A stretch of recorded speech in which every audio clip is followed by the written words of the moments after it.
We're ready to go, Teresa.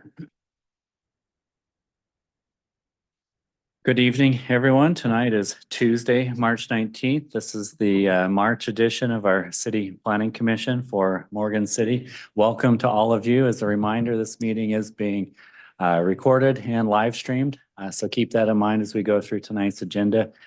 My name is Nathan McClellan. I'm the chair and will be facilitating the agenda items this evening. There has been a amendment that hopefully most of you saw. We don't have the minutes to review. There's a lot to process coming from last month's meeting. So we will tackle those and this month's minutes in the coming session.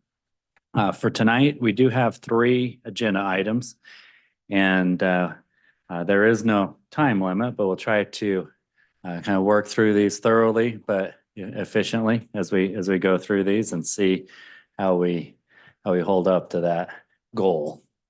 The first agenda item is and there's 2 historical overlay reviews. The first one is with signage for the Higbee Honey Company located at 119 North Commercial Street.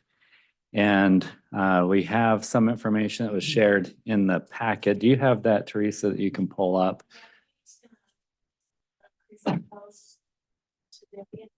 Beautiful. Jake, if you wouldn't mind taking over at this point, that'd be fantastic. Okay. Good evening, Planning Commission. Just going to be screen sharing here and just it was on and they got kicked off. So this, while I'm loading this,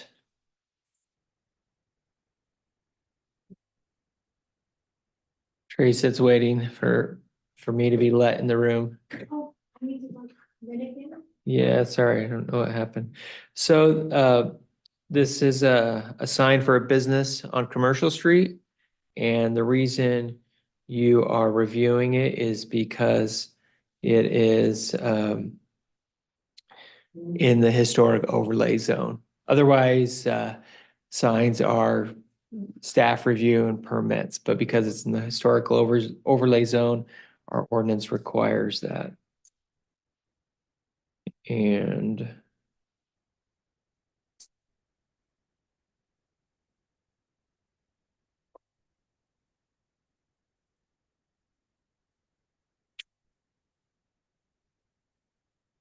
okay. So what we have here, this is the application provided by the applicant. Here's the location of the property. It's on Commercial Street. See it right here. And that is in the historic overlay zone. There's the building right there next to the vacant lot that right on 125 North. I'm going to zoom in so people can actually see that. The building as is or close to how it is now, kind of this wood facade right next to Morgan Mercantile. And then this is what the proposed sign looks like. And the applicant's here. We'll give him a chance to answer any questions. It's a metal sign with lighting behind. And there's actually 3 sign components to this. There's the front sign, and then the projecting sign, which are commonly called blade signs. That's kind of what they're known by as blade signs sticking out. Can I ask a question, Jake? You said lit from behind. Isn't it from the front down onto it? Or is it also lit from behind? What? Oh, there is lighting above it. It's both, actually. It's both. Is that correct? It is both. It is both. Ideally, yeah, we'd like to have both. Okay. Yep. And these are existing For light just a fixtures. second, can we get a microphone if you want to grab that one on the pulpit? Yeah, if you want to step up, Mr. Higbee, yeah, that'd be fine. And after I explain this, I'll give you a chance to add anything, and then they can ask you questions as well. So there's 3 signs: the front sign, the blade sign, and then also a sign on the side of the building, which of course, if a new building is built, you won't be able to see that, but for the time being. And the ordinance allows one sign per facade of building. So we're okay having the three. The projecting is counted different than the front sign and then the corner or the sign on the other side. It does meet the requirements in terms of square footage, height, and material. Same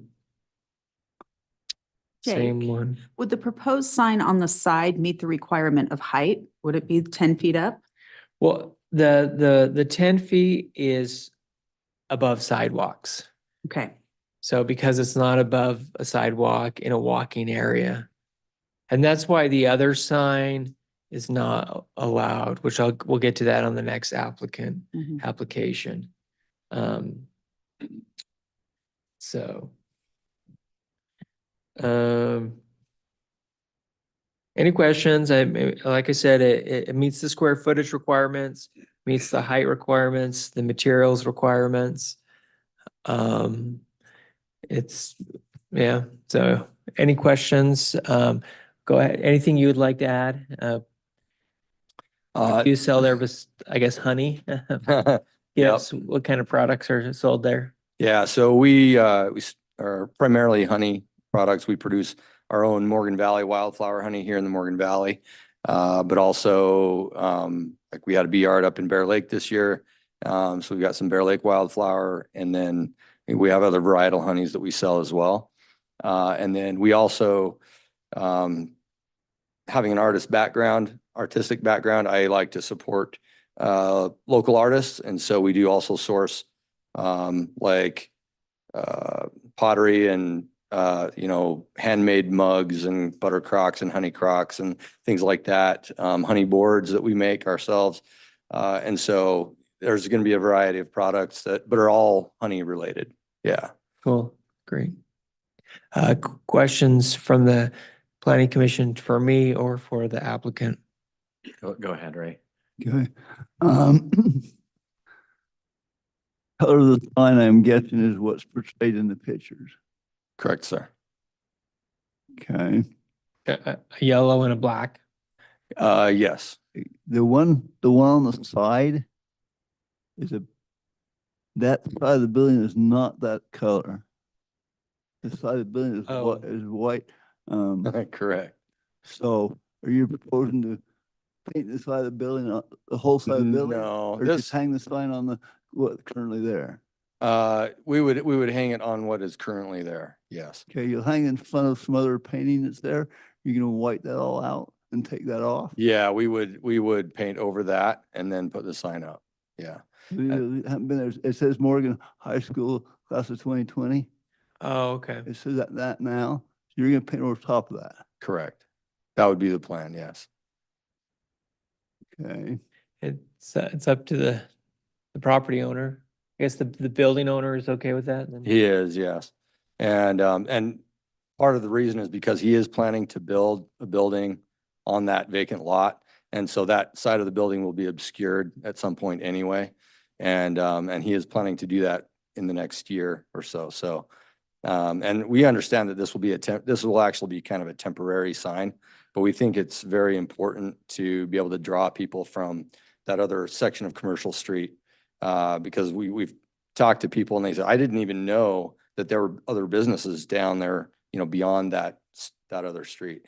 So we just feel that it'll be really important to be able to draw people down to that end of the street. So. Maybe I read a part of it wrong. But did it say it would be, that front sign be backlit? Correct.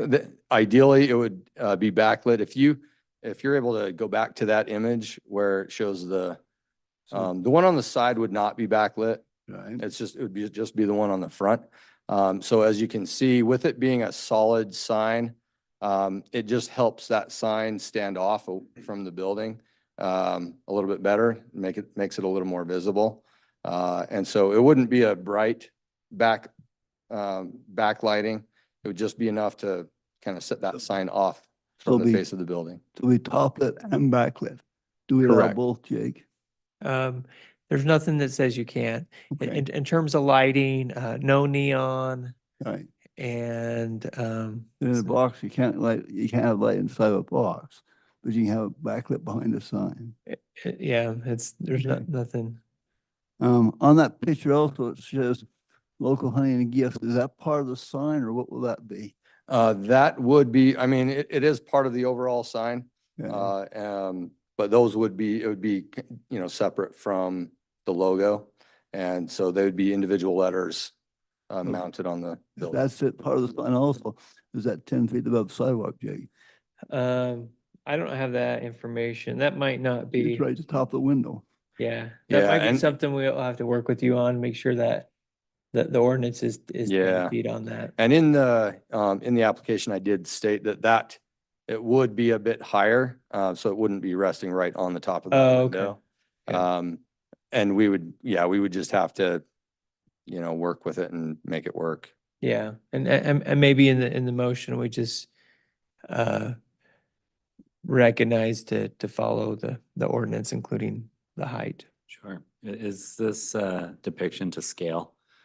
Is that the size of the sign relative to the Yes, facade of the yes, building? it is. Thank you. Okay.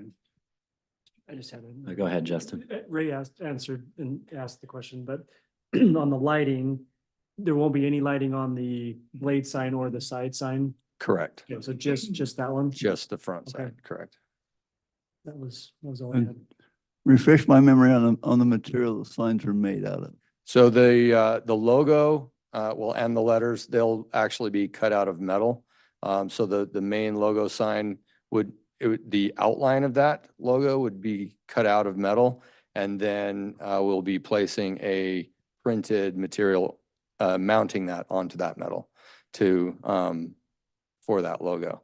And then same with the letters. Most of the sign applications we've had in the last couple of years, they're all metal. That's all I have on that one. Thank you. What other questions or comments does the commission have?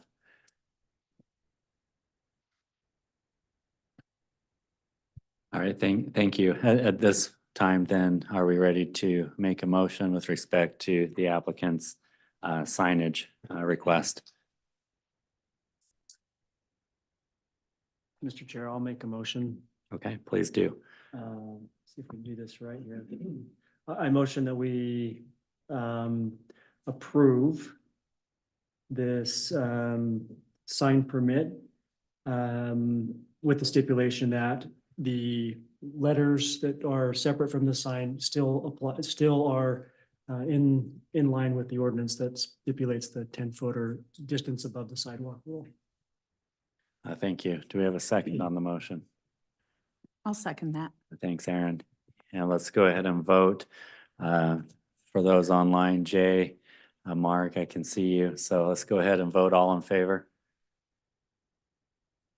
That's unanimous. No one in the dissenting column. Thank you. That's approved. Can I add one more thing on that? Yes. Just for a matter of appreciation, I think your logo looks really good. I think it fits in very well on Commercial Street, and so we're excited for that. Teresa, did you have something? Yeah, just for the applicant, this is approval for the design. You'll need to go online to our building permit sign application. The building official will review for safety. He'll need to know how it's mounted, et cetera. And then he'll approve it for the, put it up. And so Good clarification. We don't want to extend our power beyond what we have. All right, thank you.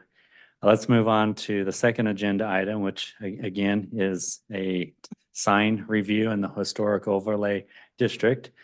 So we're reviewing the design. We'll be looking to either approve or not approve the design. And this is for signage for the Morgan Grace Fellowship located at 101 Commercial Street.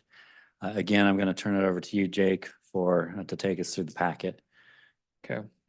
Here we are again on Commercial Street, like you said, 101, 103 Commercial Street. There's two addresses on this building.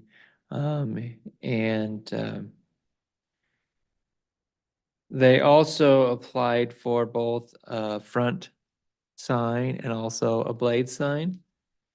And here's the location right here again on Commercial Street. And the building from Google Maps, brick on top, and then siding below. I'll zoom in here. This is the proposed. And in this case, it did not meet the requirement above the height, and we had a discussion, email discussion with the applicant. And are you with this project? No? Okay, so the applicant is not here that I know of, maybe online, doesn't look like it. We had a email discussion with them, and they're aware of that, and so my recommendation to the planning commission is not to approve that because of that requirement. However, they also applied for a projecting sign, a blade sign. And that does meet the requirements in terms of height and also the size of it. The max depth on a projecting is 4 feet. You'll see they're at 40 inches, so those are kind of the two things, is the height and then how far it sticks out, and then colors. So But will you go back up to the frontage sign? yes, yeah, it's right here on, and I did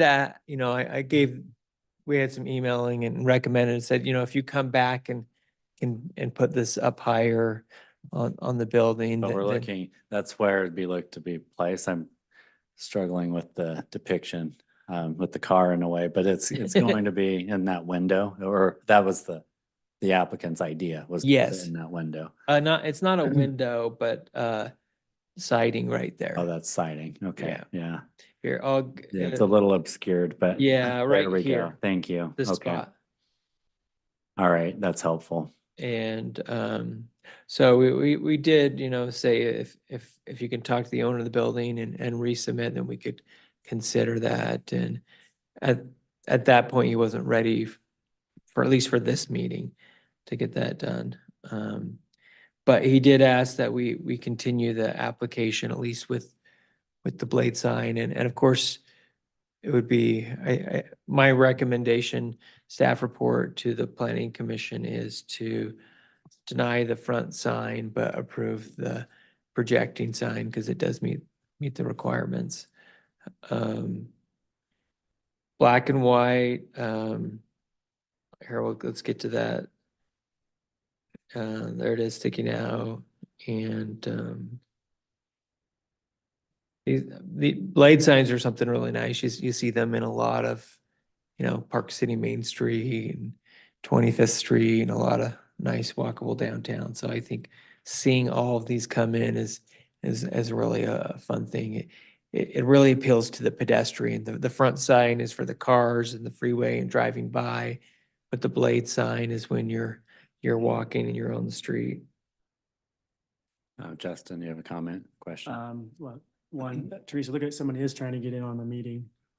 So, sorry, Chase and Rebecca. That's they're with Grace Church, aren't they? Thank you for seeing that. I didn't, that is the app. Okay. My question was on the blade sign. Is it directly above that siding where they were going to put the lower sign? Is it over the same spot? It's just hard to see. Yeah, I don't have the exact spot. Maybe Yes. we May, could- may I speak? This is Chase Go ahead. Roberts from Morgan Grace. Sorry, that was Chase.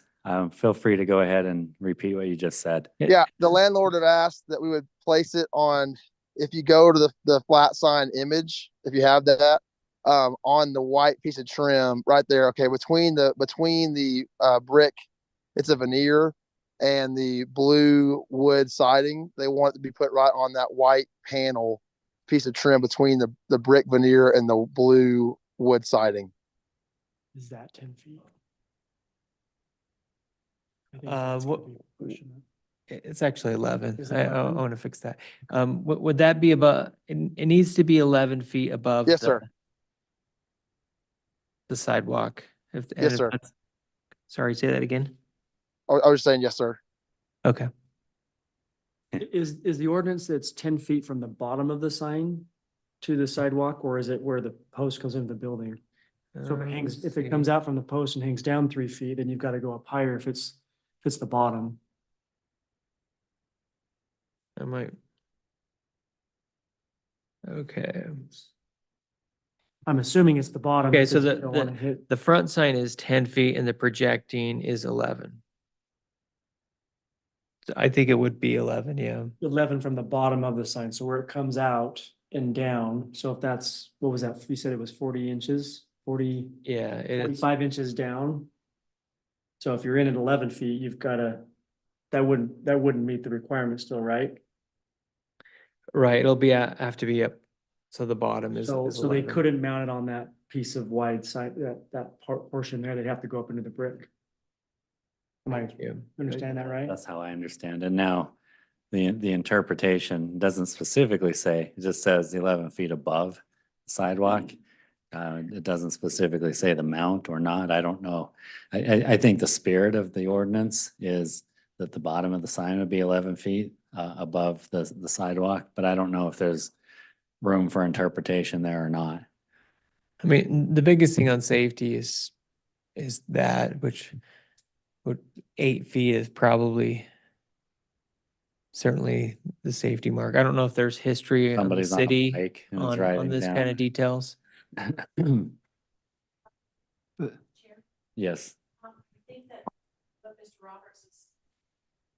I think what Mr. Roberts is trying to say is there is a vertical Right. white line, not a horizontal, so it could be moved up. If you look We're- back on the picture, between the facade of the building, the blue and the brick, there's a vertical white strip is what he's talking That's about. what we're talking about. Up by the lights, up at the very top, but that's where he wants to put it, where we can borrow the lighting that's already there to illuminate the sign. So we won't be adding additional lighting. We're talking about the very top of that building in between the lights on that white strip of board.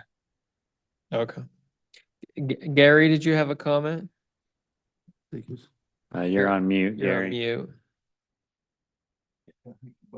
You're still on mute, Gary. I got it. Sorry about that.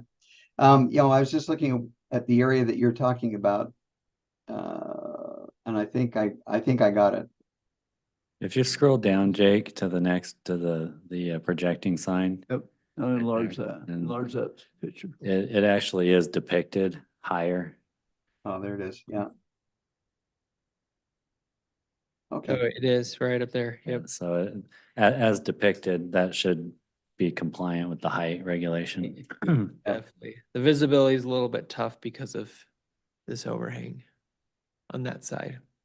But yes. What I heard, I thought he said wide, so I was thinking about the wide board on where the lights are mounted there, not the white board that goes up. So that makes more sense. I kind of have a deal where I draw my eyes out, so it sounds like all the eyes get long. Also, my wife says I have some hearing problems, so it could have been that too. But you jumped on, Mr. Roberts, at just the right time. So thank you for joining. Yeah, any additional questions by the planning commission for staff or the applicant who's joining us online?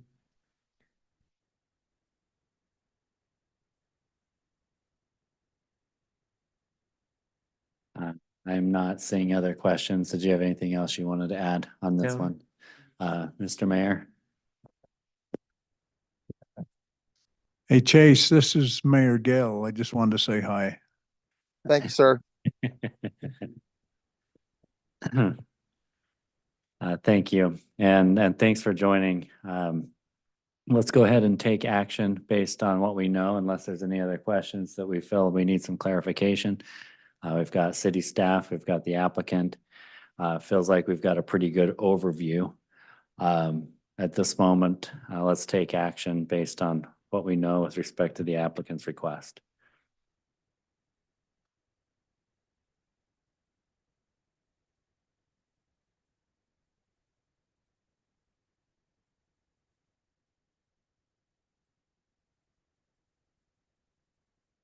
I see that Mr. Ray is taking a stance with his microphone. Please proceed. Okay. I move that we approve the signage for Morgan Grace Fellowship located at 101 Commercial Street to include the Blade. blade sign and not the wall mount sign. Thank you for that motion. Do I have a second on the motion? I second that. Justin seconds that. Before we vote, is there any final discussion? Seeing none, let's go ahead and vote. And Mark and Jay, I see you online as well. If you'll indicate, everyone in favor, please indicate. Looks like the ayes have it unanimously as outlined in the motion. Thank you, and thank you, Mr. Roberts, for joining us. And Mr. Roberts, you'll need to also do a sign building permit application as well, and that can be filled out online and include a little bit more of the construction document. And if you feel free to come back, apply again if you want to do the front sign up higher on the brick area of the building. Yes, sir. Thank you. Thank you so much. One comment, Mr. Ray? What are a comment in general? I know I don't have an answer for this one. That facility 101, 103 has multiple businesses in there, an option for multiple businesses. I'm not sure how down the road we decide which business gets a sign, which one doesn't. I had that Again, same there's question. no answer that I have, but that's a. Yeah, that's a good question. We'll have to look into that. I don't know if Teresa has an answer on that one. Just a background on that, when the owner of the building had come in for the facade, he had indicated that he wasn't planning on signage for his clients or renters, that they would be doing more of a, what are they called? A sign inside the building that had a directory. Oh, yeah. And there wasn't a plan for anything on the outside at the original application, but that's all we've gotten so far. So in the future on these applications, do we need to have we maybe already do have the owner of the building sign off on them? And is that an assumption that we just made, that the owner did sign off? Or is this the applicant? If I may speak, so I did obviously speak to Doug. You don't know that, but I met with Doug and Laurel twice about this, and so they did approve it. Doug Buys Homes approved this sign and the one that is not allowed. That was actually their idea, and so just they were basing that off the fact that we leased almost 70% of the building there. Was that, hey, yeah, you guys get a sign up, and so I don't know if there's a city deal there, but Doug has been the one that has been patrolling that as far as the landlord and asking tenants to go through him then to then even apply is what he's doing as far as within the building, to my knowledge, what we did with this situation. Teresa, does the building permit require an affidavit? And in this case, we'll go ahead and get that affidavit. And I know that Mr. Roberts has already done the application. Just to let you know that the building official will be reviewing that. We'll have some sort of email or affidavit from the owner that will say that he's okay with it. Does that answer your question? Yes, yeah, we need to include that in this building particularly, 101, 103. We need to have that piece as part of it. Yeah. Because of what the owners already stated before. All right, anything final on this one before we move on? Moving to our third agenda item, this is a presentation that we'll be spending the balance of our time on. This is in relation to our new, but not inaugural, mixed residential overlay zone project. We've been through this once now, so we're starting to get our feet wet a little bit with a relatively new ordinance. Yeah, this is an opportunity to hear the presentation for this project located approximately 690 East, 100 South by the Utah Land Company. And at this time, am I turning it over to you or the Utah Land Company? I'll do Okay. a short background and then turn it over. Thank you. Eric, right? Yeah, so Eric's gonna talk about it and field questions and have that discussion. I'll bring up where the property's at. And then I also have their current concept site plan as well. So the property is on Spring Street which comes off a ridge.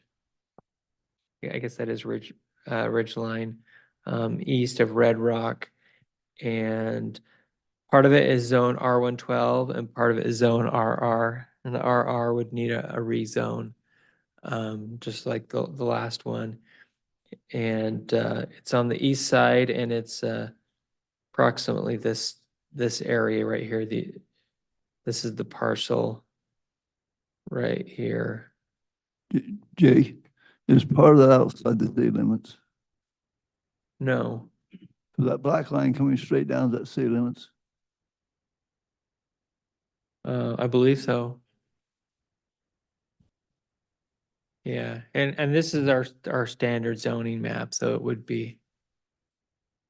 I don't have any reason to believe it's not, but we could take a look at that. Oh, right here. That could be a GIS error as well.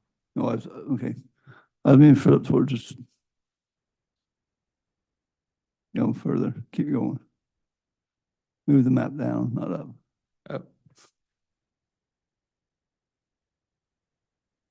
Oh, Is the property outlined at all on this map? uh,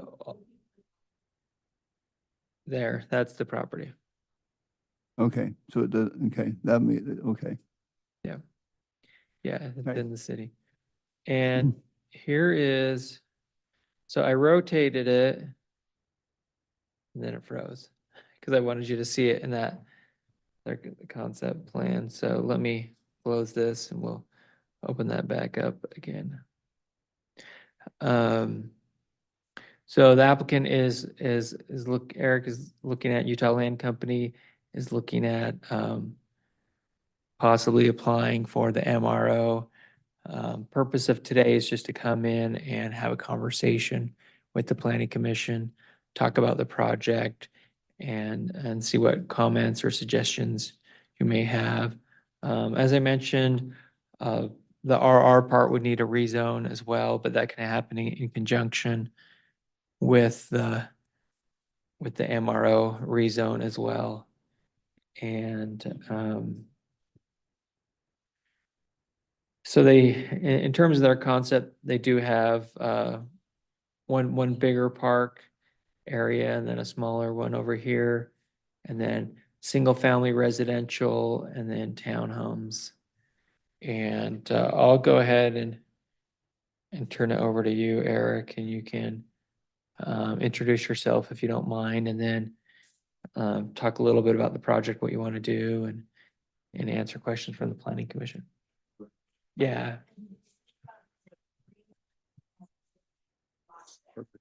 And for the Planning Commission's reference, north is to the left. So I'm Eric Hazen. I live in Syracuse. We've actually owned this property with the Porters for quite a while, and they came to us and we're ready to sell their portion of it. So we bought their portion and decided we would look at developing, and it kind of worked out well with what the city had done with their ordinance. And so we wanted to be proactive and come and address the Planning Commission and just get some input before we go and submit for our formal rezone and then our conceptual design approval. We like what we've done here. It gives us a good buffer between Red Rock and the new subdivision, between the townhomes, which will be alley load townhomes, I think is what your ordinance requires. And so it gives a nice little buffer there, and then it kind of goes to some bigger lots as you get up against that hillside to the, which way is that hillside? South. I think Jake did a good job of kind of presenting what we've done here, and so we want to make a nice project. So we're looking for really some comments, subjects and suggestions as we come before the city on a formalized basis.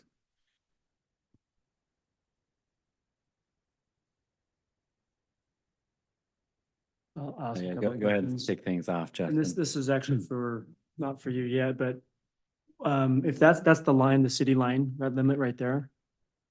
Is that filled to, would be to the east? Is that in our annexation plan? I believe it is. Declaration. It is, yeah. Okay. Okay, so, Oh, yes. Yeah. okay, so it does go that far, is in the city. Okay, okay, so that answers that question. The second question I was gonna ask was in terms of, because then you get into this egress question, now we had to get the multiple ways of egress in there, so I guess one is gonna be through the existing Red Rock subdivision, taking out that roundabout. And then the new road will come in. Is that following that existing dirt road? Would that be a This whole new road? one Sorry, here. the main one there, yeah. I think that dirt road might be up here. a little Yeah. more. Can you see the overlay? Yeah, here, I'll zoom in. So it would, this is the. Oh, yeah, you'd have to very change. first line. Follow that existing. Okay. And, road. this is, the other one comes in off, right here, off of 100 South. Okay, So that there are two access points off of a paved road. And kind of to address something that will probably come up, we met with city staff on this road here, so there will be some improvement along here to kind of help out what the city is probably looking for there. I'm not the expert on exactly what they needed, but we talked to them and our engineer actually said, I kind of planned that in my design and you guys would want us to make it nice for you along that roadway. The idea is, so there, this kind of sloughs off to the north, drops off, there's a hillside there. And so the discussion with city engineering and their design engineer is to bring the road a little bit farther south onto their property so that it's not falling off the hill. And so that'll be safer. There's some issues with the sidewalk and street over here. This will help with that. And so the road would come down a little bit to the south and avoid that drop off there. what was it, and what was the total number of house rooftops that you had in here? I was Shoot, trying I to have count it them written up. down somewhere, probably says on there. Is it? Okay, I don't- here, I'm gonna zoom in. I thought it was on here, Okay, right here. okay, there it is.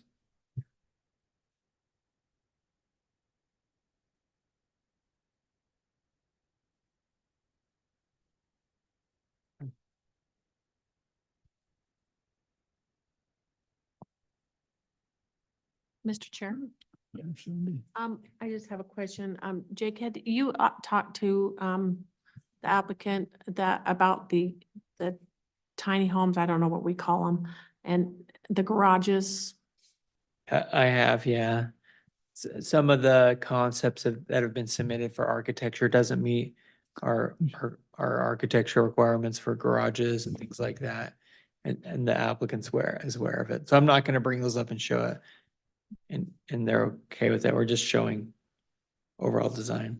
We'd meet the ordinance that the city has in place on the building designs and stuff like that. We weren't positive of what it was just yet when we were first looking at some options. So Jake, may I ask, just, you've been a huge champion in this whole process of the mixed residential overlay. If you were to summarize what the objective of that ordinance was, how would you do that? I would say provides a variety of house choices within a single neighborhood. That way you could get either some townhomes or some twin homes along with some small lot and maybe some medium lot homes. So first thing is mixing up residential types. It gives you different family sizes, ages, things like that, incomes. And then the second thing is open space. It does provide a significant open space. And in this case, this project does have a fairly significant park as part of that. And then water-wise landscaping and just the architecture and quality is a little bit more. And because it's an overlay zone and it comes with a development agreement, we can do that.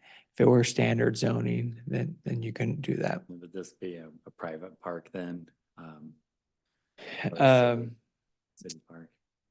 There hasn't been any discussion with the city on that or with the applicant, so I don't know. We do have a minimum of 2 acres of I think it's either 2.5, 2 to 3 in terms of the city would want to take it on. So that is a discussion we'd want to have, and the applicant hasn't asked us if we wanted it to be a city park as well. But this is probably closer than the last one. The last one was certainly off the table. That one had to be an HOA. This one's getting closer in that range. So in just an initial view, and I know right now we're getting the presentation, this isn't even concept, but based on what you're seeing and what you know, how well do you feel it meets the spirit of the ordinance? They made it for open space. They do have that 2 access points. The townhomes are alley loaded. One thing I'm not sure on is we do have requirements on connections to the street.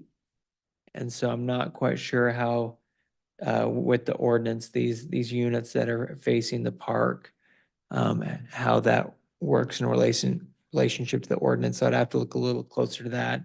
It does meet the unit mix size. All of the lots are the right size. And in terms of a layout, I do think it is nice that they go from existing residential to smaller residential to townhomes. It's a nice, I'm having a hard time orienting myself. Will you zoom out? yeah. Because it's a different Yeah, it's orientation than the zoning map we're looking at. right. And so to the left is north, But where's the 100 south? right up here at the top. To the left, 100 south is to the left. Up is, Okay. up is east right now. All right, so we're coming above Red Rock. Yeah, Red Rock is right here. Yeah. Okay, that's helpful. Thank you. I apologize. I'm a little slower than the rest of them, but thank you. And they do have 2 connections to this land to the east, which is nice. We'll go back. You have to kind of adjust so that would be 2 connections coming here to the east to the Wilkinson property. And is this encompassing both those parcels? No, the project is just this one. It's that one, okay. And what is the total acres? It's 21 total, but it's probably 16 that's developable. You get a little bit of that hillside in it, so you Yeah, right take down out. here. Those numbers don't jive with the numbers that are on the map. Is it 21 on the map? Numbers on the map don't jive either. Is it? 19.84 total places. Might exclude that right side. Go scoot over that chart. To the right. Okay, let's go up here. I think the Large. county maps show 21 and some change on the total acreage. This shows 1984. But the 2 groups for the 14.23 and the 5.68 only adds up to 1884. The reason why is because there were a couple little small parcels that I think the engineer must have missed when he was adding up the acreage. There was a little parcel that was 0.3 and he probably designed it in there, but didn't capture it. I'll make sure he changes that. He Right. probably didn't grab it or look at it and realize it was part of the, If in The your mind you had 21, then these numbers are 3 acres off of that 21. it's 21. So he's probably an acre and a half off, I bet. Yeah, it's probably an acre and a half. And there were 2 smaller parcels that he probably missed. Not that it matters at this point, but maybe. Yeah, the when we classification down were the line. first putting the Yeah. contract together with the Porters, we thought it was 1 parcel and then right before closing, so we'd already done all this, right before closing, title called us and said, hey, you're missing 2 parcels. So, One thing that's kind of nice here is this idea of a little trailhead, 10 parking stalls. And then this could be kind of the beginning of a hillside trail. And of course, it wouldn't be the whole mountain because they don't have ownership over that, but that could start the discussion of a trail in this area. Will this have will it have an HOA? Typically, we would have an HOA on something like this.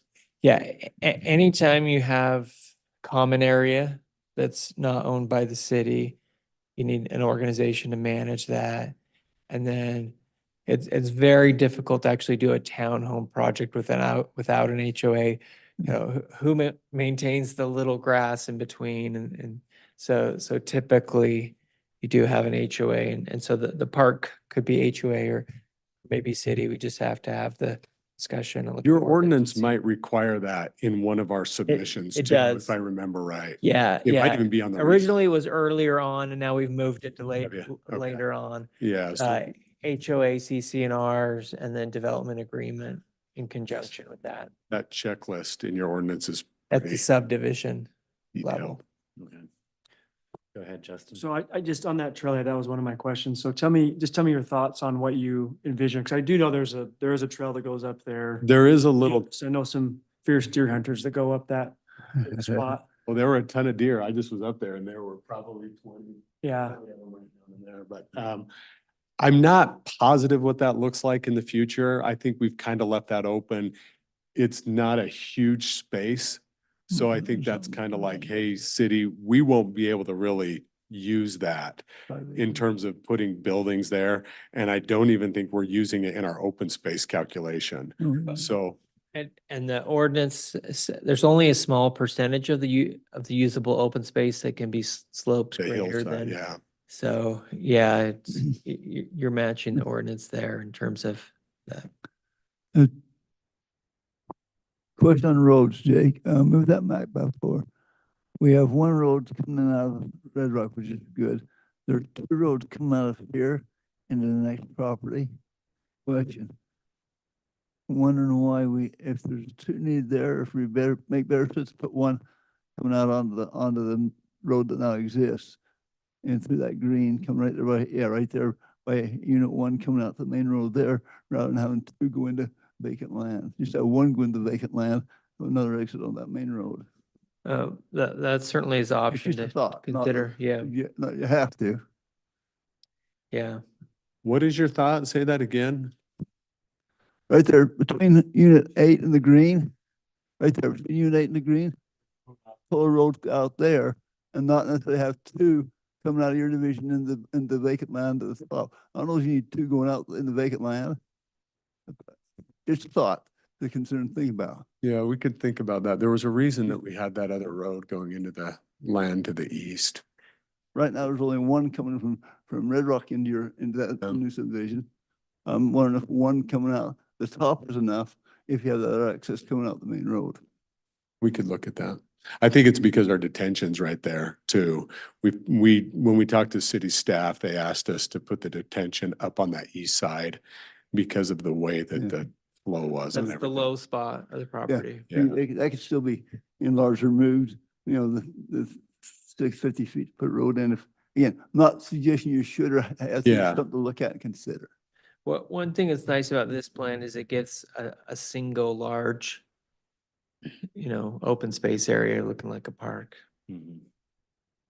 So, along with that, I believe in our general plan, when we had the section about all the parks and we were kind of spacing them out, this was an area I think we identified as needing one, because we didn't have one close. Considered the schools to be Did we close on enough to that? serve this Yeah, area. this but- part of the city is not as bad. It's the southwest and the north that are kind of the park gap areas, Okay.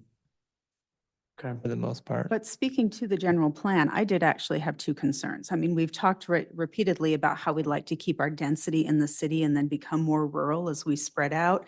This is adding density right up against the city limits. And my other concern is the increased traffic on 100 South. That is a difficult, narrow road, especially when school is letting in or out. And we're adding a ton more traffic to that. So that would be a genuine safety concern.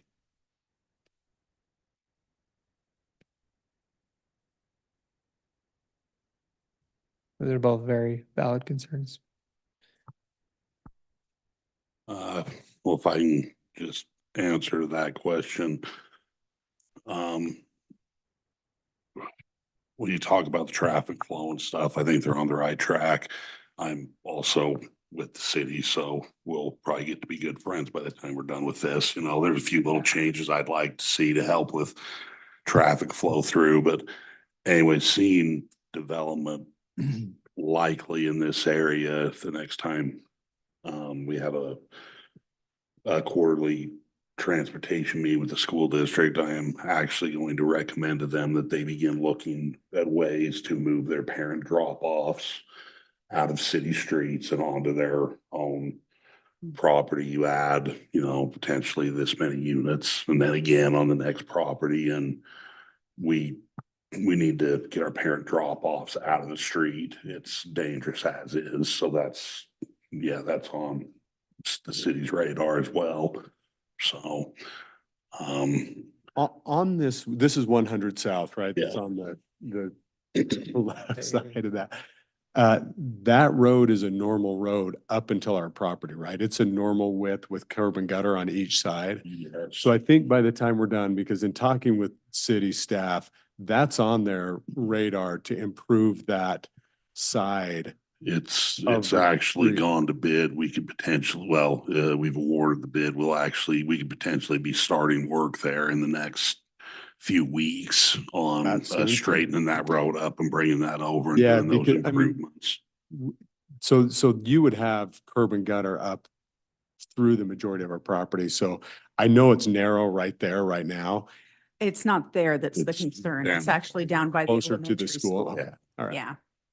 Lance, if I could. Going this If way? I could ask you a question, you probably know the best, but, and if I'm not mistaken, Imperial, when that part gets developed more towards the Recplex area, Yeah. that Imperial Drive will go through 100 South and connect back over to Young Street, right? Yes. So that'll alleviate quite a Yeah. bit there. Or Yeah, could anyway. there's actually a water line already laid through Yeah. there where the road would go. So that could be a little bit, but yeah, it's gonna, Yeah. there may be a few people that live close to there. It would be ideal if the road by Como Springs was Yeah. more serviceable, but that would give people options for the direction that they could approach the development.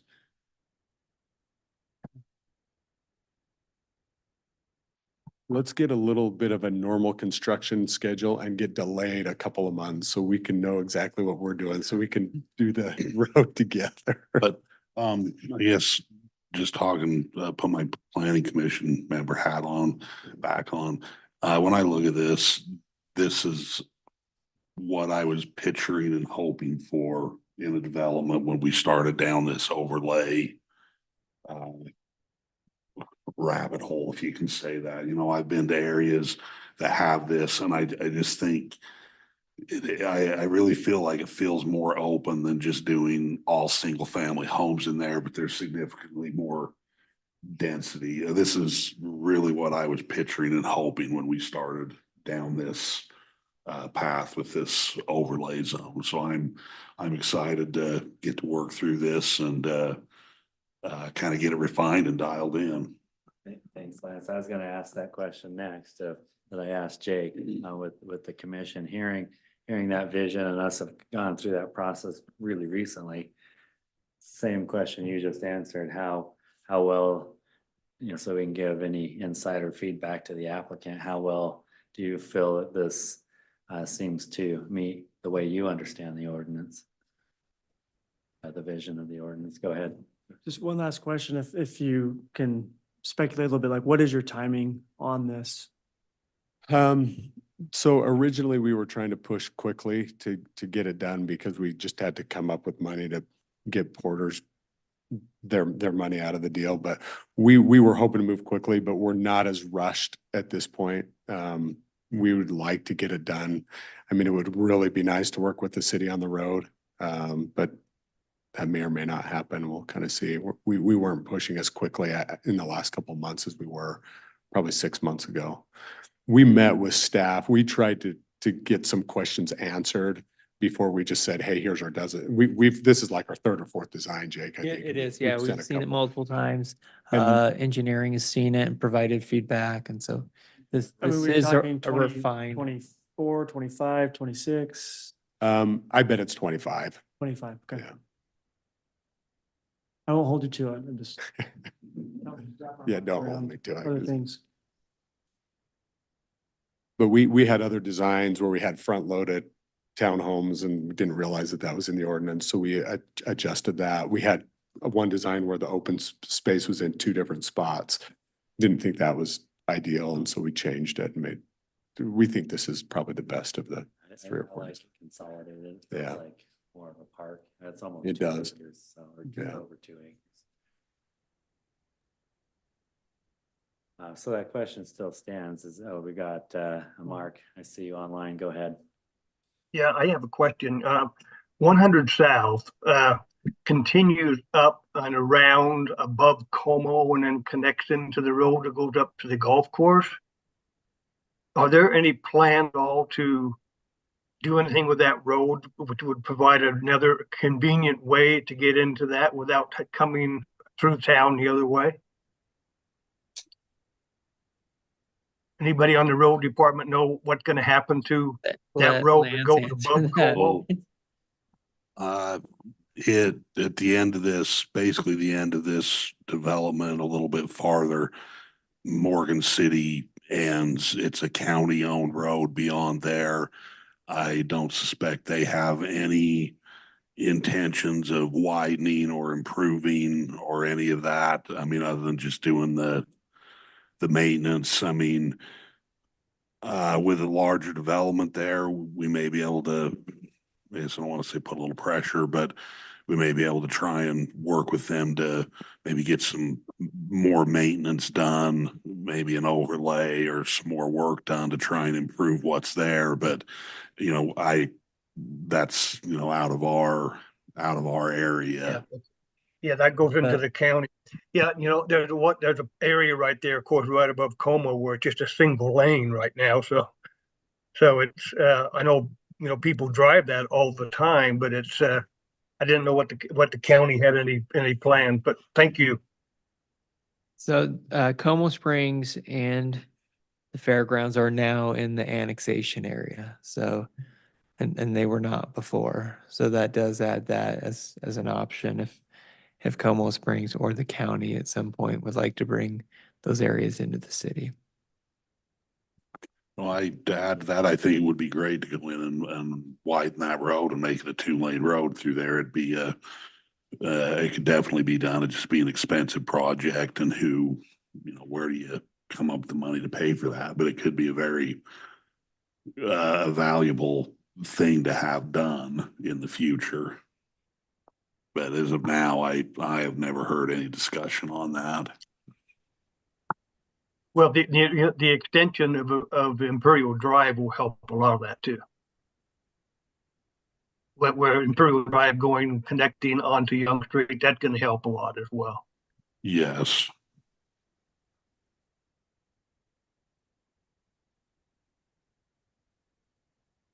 I'll just add that I just voice, I think this does, in my opinion, do what we wanted to do with the mixed use. So interested to see how it develops. So Thanks. thank Mike. you. I appreciate the feedback. I like Hey. that. Just thinking about how it's presented. And I realize we'll get into more details as we get into concept, some of the later stages of this, but I agree. I love the mixed density. I like the open space. I think it gives the variety. It's a different kind of project than what we have in most of the other developments in Morgan. And so I think it's unique. And hopefully it becomes less unique as we see more and more kind of like this. So it feels, so far it feels encouraging. Hey, Nate, I have a comment. Yeah, go ahead, Dave. So Eric, just again, this is new to the city. The second opportunity the city's had to look at it, and I think where we're just starting out in the process, it's probably important to realize that not only are you going to have to sell the concept to the city, but you're going to have to sell it to a neighborhood. And indeed, the most popular public hearings that the city has are ones that involve land use, density, zoning, etc. So things like open space, parks, architectural design are going to be important. But again, it's almost, in my mind, it's almost a two-part process. The city and the neighborhood is going to have to feel both good about it. I appreciate that feedback. I think you're right. We had some designs that we were going to present, but Jake told us they didn't meet your ordinance, so we'll go and find those. I mean, they look nice. They were nice looking homes, and I think things have changed a lot over the years where it used to be townhomes were just done for a lower income. Let's get people in and make them as cheap as possible. That has changed just because of affordability, and a townhome is not cheap anymore. So Yeah, you're yeah. getting a different demographic that comes into your townhomes, and even on these single family homes, it's a lot different demographic that has a lot of pride in where they want to live and where they live and what their place looks like. So it's not like it was when I started 20 years ago. You know, you'd come to the city and you would just have a flat townhome building and you wanted to get it approved because it was the cheapest possible route. You need to make things look good and appeal to the consumer, because now that's what they want. They're spending more money on it. They want something that looks nice. I mean, I know it's always a challenge when you bring in higher density to an adjacent neighborhood, where they will have some heartburn over seeing some townhomes come in next door.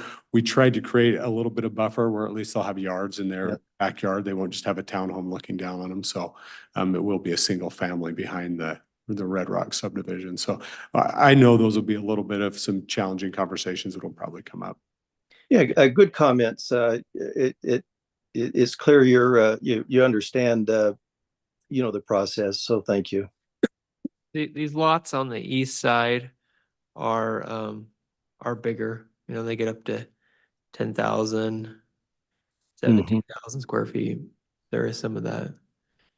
And just a question, Gary, based on some of the legislation from this last session, I know there was a focus on affordable housing.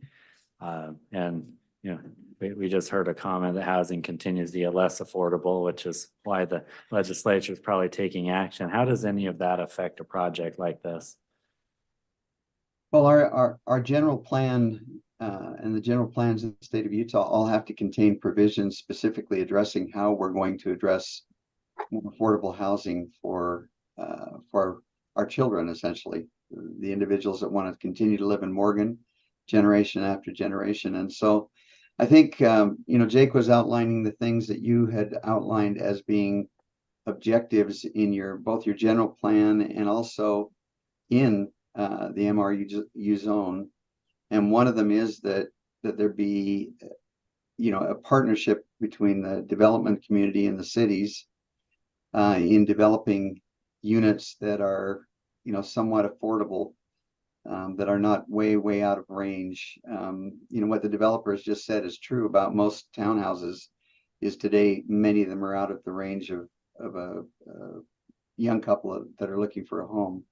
And so I hope that, when we look at this project, I think the legislature has sent a resounding, their first bill this session required that all lots in the residential zones allow for R16 as a permitted use. In other words, no say, just if you have a residential zone, it must have, and you must allow R16. Well, that didn't make it, but there were a lot of provisions that were put into the state code to encourage cities to be able to look at affordability as one aspect of our rezones and what we're doing here. And so I hope that we can do that. That's the direction the legislature is going. And like the governor says, he said at the beginning of the session, he says, if you don't do it, we will. And thank goodness this year, the we will part didn't kick in. So. Thank you. That's great perspective. Eric, do you have any other comments about the nature of what you're trying to do based on some of the the feedback you've heard that you feel would be important to? I think it was a good discussion. I mean, not everything, Aaron, you brought up the traffic along 100 South. There's nothing that I'll be able to say about the traffic. But it's just the nature of growth, right? And as you continue to have more and more growth in Morgan because people want to live here, that will be a city concern and a problem that you'll have to address. So, but I think the other comments have been good. On the park being a city owned or an HOA owned, I probably could be convinced either way. I don't know that I would feel strongly one way or the other. That's probably a city conversation to say, is it worth us putting the money in a park that's probably relatively small compared to other parks? I mean, it's a nice for the project, but maybe not something the city wants to take on for costs. But I think the conversation has been good and helpful. We will come back with some architectural designs that'll help at least make everyone feel that we're trying to make a nice project and something that's appealing to the city and to the residents. Ray, you have another comment? One last comment for you. I've gathered tonight they've already made a few changes. I've got a lot of confidence in our staff and what they do. My experience in the past has been that sometimes new folks coming to town, sometimes engineers will design what they think they know, not what our standards are. So I encourage you to save you some time and some money with your engineer. Have your engineer and your folks look at the city Morgan standards, not what they have in their mind is what's good. We've done a little bit of that because they did give us a design that was what they wanted. That happens. I experience where you tell the engineer 3 different times, come back the same stuff. Maybe your engineer's better than that, but have him read Morgan code, not the code he's used to. Yeah, and I think the back alley loaded townhomes was part of that they just wanted to throw them in there and so. I got confidence in our staff. Our staff's gonna go by our code. Yeah. Thank you. So to save you and us both some time, go by our code, not by what your engineer thinks is better. Good. Matt and Teresa have done a good job too, helping on this. There's been a lot of eyes that have been on this so far, and it certainly isn't done, whatever happens. We want to have a good partnership with the city on this. We know this is new for you as we're bringing this project to you. I'm not a huge developer, so as I come in, we can tweak and adjust and be flexible to make sure the city feels comfortable that it'll be a nice project as we come in. So Go ahead, Mr. London.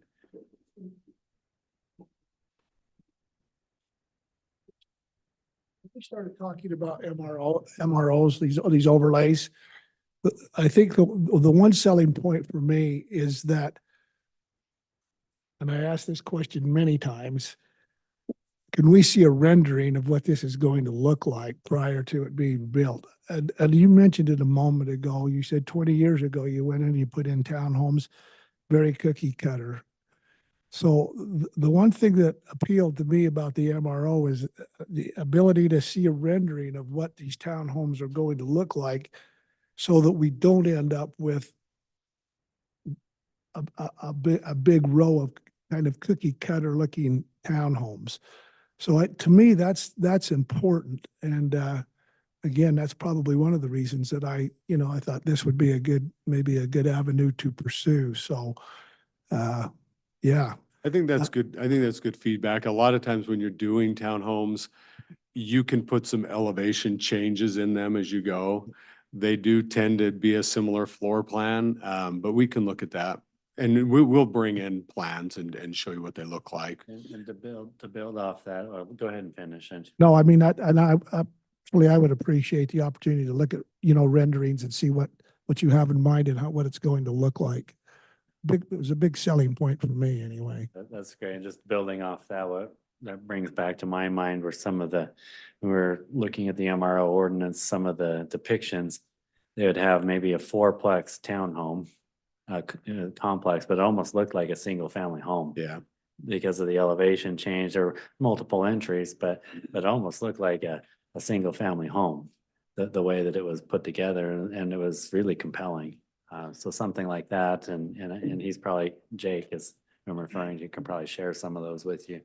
The consumer is different. So 20 years ago, the consumer's different. They have a lot higher expectations than we did probably when we were first buying homes. And so you do have to make sure you're appealing to that consumer that's out there looking at wants something nice and not just a cookie cutter slapped up something real quick, so. And I think that's important to the community, very important to the community. I think that's a good point. And you need to look out for the community because you want that to be a product that is lasting, so. This is a great presentation. I appreciate you being proactive and coming in and wanting to have this conversation before even preparing for concept. Thank you for that. Is there anything else that you were hoping to get out of this or anything else from the commission to share or discuss before we wrap up for the evening? Thanks. I appreciate you taking the time. That was really helpful. Ray, I see you twitching. Just one quick thing. Teresa and I already talked about the acreage. I'm sure Jake's aware of that, just where, Yeah, we'll total get that acreage, fixed. part of this is the MOO, part of it can't be because the acreage is over past what the MOR allows. I'm sure you're working on that, just so you're aware of that. So the ordinance allows it beyond 10 acres, then the formula changes. Just so you're aware of that piece. Yeah. Good, great. Thank you. Thank you. Anything else? With that in mind, I appreciate the discussion this evening. Look out for the minutes for both meetings over the next couple of weeks as we move into our April session. But appreciate the participation tonight. And with that, we'll go ahead and adjourn for the evening. Thank you. Very good job.